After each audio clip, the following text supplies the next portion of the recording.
જય હિન્દ સર, આપ સૌનું વેલકમ સ્વાગત છે. આજે કચ્છના આંગણે પધાર્યા છે એક ખમતીધર કહી શકાય અધિકારી, બાહોશ અધિકારી, જેને કચ્છ આજે 2 દાયકા પછી પણ 20 વર્ષ પછી યાદ કરે છે, એવા Sudhir Kumar Chaturvedi sir IFS officer છે અને અત્યારે head of forest of Gujarat છે. વેલકમ સર, કચ્છનું સ્વાગત છે સર. થોડુંક મારી એમની સાથે થોડીક મેમરી શેર કરીશ કે એમની સાથે જે પણ સમય મેં એમની સર સાથે વિતાવ્યો એ દરમિયાન એડમિનિસ્ટ્રેટિવલી કઈ રીતે મેનેજમેન્ટ કરી શકાય, પછી એ સ્ટાફ સાથે હોય, પછી એ ફિલ્ડ સાથે હોય કે એ વર્ક સાથે હોય, તો એ ત્રણેય વસ્તુઓનો જે સમન્વય જો શીખવો હોય તો સર પાસે. સર કચ્છ और चतुर्वेदी सर कुछ यादें सर? यादें तो ऐसी हैं कि ઈશ્વરના કારણે જે છે મને કચ્છમાં 2 વખત કામગીરી કરવાની તક મળી છે. પહેલી વાર મને લાગે છે 1999માં અને ફરી 1998 ફરી મારી પોસ્ટિંગ કચ્છમાં.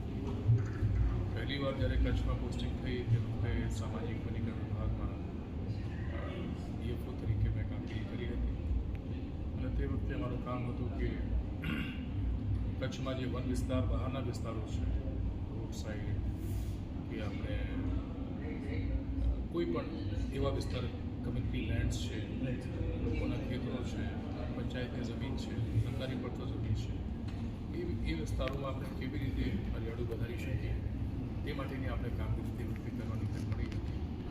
અને બીજી વાર તક મળી છે 1998 જ્યારે તે વખતે આપણે કચ્છમાં કોલસાની ગેરકાયદેસર પ્રવૃત્તિ બહુ મોટા પાયા ઉપર ચાલતી હતી અને તે વખતે એક બહુ જ ખરાબ ઘટના પણ બની ગઈ હતી અને ત્યાર પછી મને અહીંયા પોસ્ટિંગ કરવામાં આવી હતી. અને ત્યાં જઈને પરિસ્થિતિને કંટ્રોલ કરવું અને ઈશ્વરના જે આપણે કહી શકીએ કે એના આપણે આશીર્વાદના કારણે, સ્ટાફના સહકારના કારણે, લોકોના જે સહયોગ છે એની શુભેચ્છાના કારણે તે વખતે ખરેખર એવી પરિસ્થિતિ આપણે થઈ હતી ઘરમાં જેના કારણે આપણે ફોરેસ્ટ ડિપાર્ટમેન્ટ તમામ સ્ટાફ બધા કામે લાગી ગયા અને કોઈ મને લાગે છે કે કોલસાની કોઈ ફોકસ કરતો તો આપણે બધા જ કઈ રીતે આપણે કચ્છ જેવા વિસ્તાર કે જે બિલકુલ સાવ વૃક્ષ વિહોણા હતા તે વખતે કેવી રીતે આપણે પ્લાન્ટેશન કરીને આપણે સારું કરી શકીએ તે દિશામાં બધાએ લાગી ગયા હતા અને જેનો આપણે ખૂબ એક સુંદર પરિણામ મળ્યો. ખાસ બાબત એ છે કે તે વખતે મને લાગે છે કે આપણે ખબર જ છે કે કચ્છનો મોટા એવો વિસ્તાર એવા છે કે જે ખારો વિસ્તાર છે અને ખારા વિસ્તારમાં દરેક પ્રકારની વનસ્પતિ થતી પણ નથી અને પહેલી વાર જે છે આપણે એક વનસ્પતિ તે વખતે શોધી હતી જેને આપણે સ્વેડા ન્યુડીફ્લોરા કહીએ છીએ કે જે ખારા વિસ્તારમાં થઈ શકે છે. મોરનું નામ અને પહેલી વાર આપણે ફોરેસ્ટ ડિપાર્ટમેન્ટ દ્વારા મોટા પાયા પર પ્લાન્ટેશન હાથ ધરવામાં આવ્યું. ત્યારથી લઈને આજ દિન સુધી જે આવા ખારી જે આવા વિસ્તારો છે એમાં ફોરેસ્ટ ડિપાર્ટમેન્ટ પ્લાન્ટેશન કરે છે અને એ વિસ્તારો આપણે ધીમે ધીમે જે છે આપણે એક સારી કન્ડિશન તરફ આપણે જઈ રહ્યા છીએ. એ દિશામાં જે આપણે તે વખતે શરૂઆત કરી હતી ખૂબ સારા એવા આપણા સત્પરણો છે આજે પણ છે મગજમાં અને કે આપણે જ્યાં પણ કામ કરીએ છીએ ત્યાં સ્થાનિક લોકોનો સ્ટાફનો સહકાર મળતો હોય. ખાસ તો ઐતિહાસિક બાબત કહી શકાય ગોજારા દિવસ ભૂકંપ એ વખતે સર આપ અહીંયા હતા, મને ખ્યાલ છે ને આપે 1 to 1 દરેક એમ્પ્લોયને બોલાવીને खबर अंतर पूछा था, आप कैसे हैं, आपके फैमिली में कैसे हैं, कुछ भी काम हो की जरूरत हो. ये भूकंप के टाइम जो है जो कभी बनने वाली घटना है उस वक्त आप कच्छ में બિલકુલ ખરેખર એવો અનુભવ હતો. મને લાગે છે ફરીથી આવી કોઈ પણ આપણા રાજ્યમાં કે દેશમાં કે આ કચ્છમાં ના આવે એવી ઈશ્વરની પ્રાર્થના કરીએ છીએ.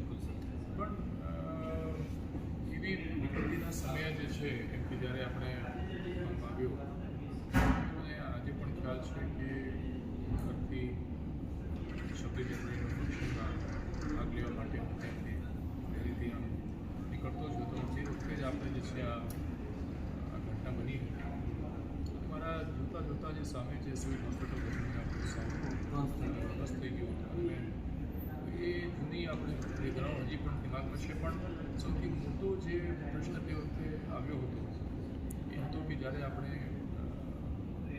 હોનારત જે છે અંદર લોકોની તે વખતે પ્રશ્ન એ હતો આપણે કેવી રીતે એ લોકોની આપણે જે લાશો છે ને આપણે બાળીએ એ સમયસર આપણે ખબર છે કચ્છમાં તે વખતે આપણે પૂરતો જથ્થો લાકડાનો ઉપલબ્ધ ન હતો.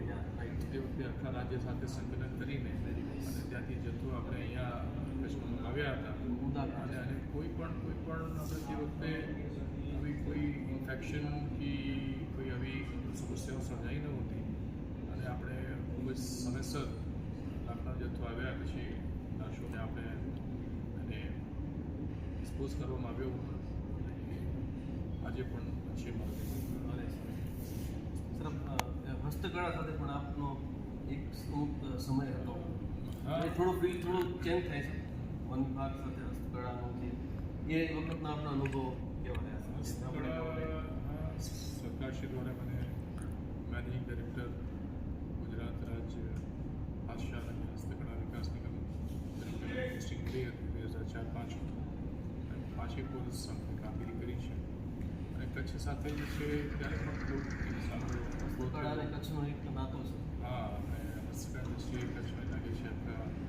આપણે રાજ્યની વાત નહીં કરીએ, આપણે દેશમાં લાગે છે કે જેટલી હસ્તકલાની વસ્તુઓ આપણે કચ્છમાં થાય છે અને જે કારીગરોની જે અહીંયા જે વ્યાપ છે મને લાગે છે બીજી કોઈ પણ જગ્યા આપણે આખા દેશમાં નથી.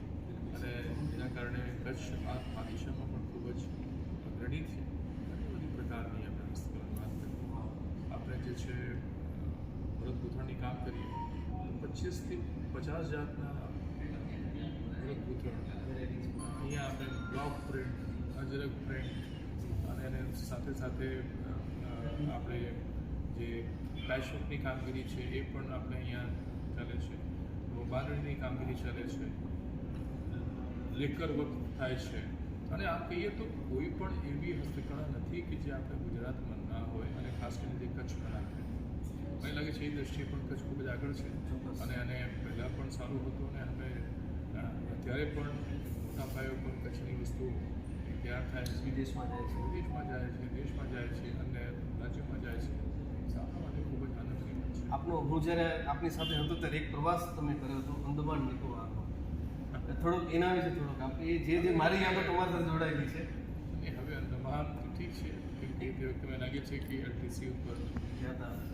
સરસ તમારા પ્રવાસ જવાનું થયું હતું તે વખતે તો બહુ અઘરી જગ્યા હાર્ડ છે. હા, એટલે છે ને તે વખતે બહુ બધા લોકો ત્યાં જતા પણ નહોતા અને પહેલી વાર ગયા હતા અને ત્યાંના જે આપણે બીચીસ ત્યાંની જે પરિસ્થિતિઓ જે હતી બિલકુલ નૈસર્ગિક વાતાવરણ ત્યાં હતું.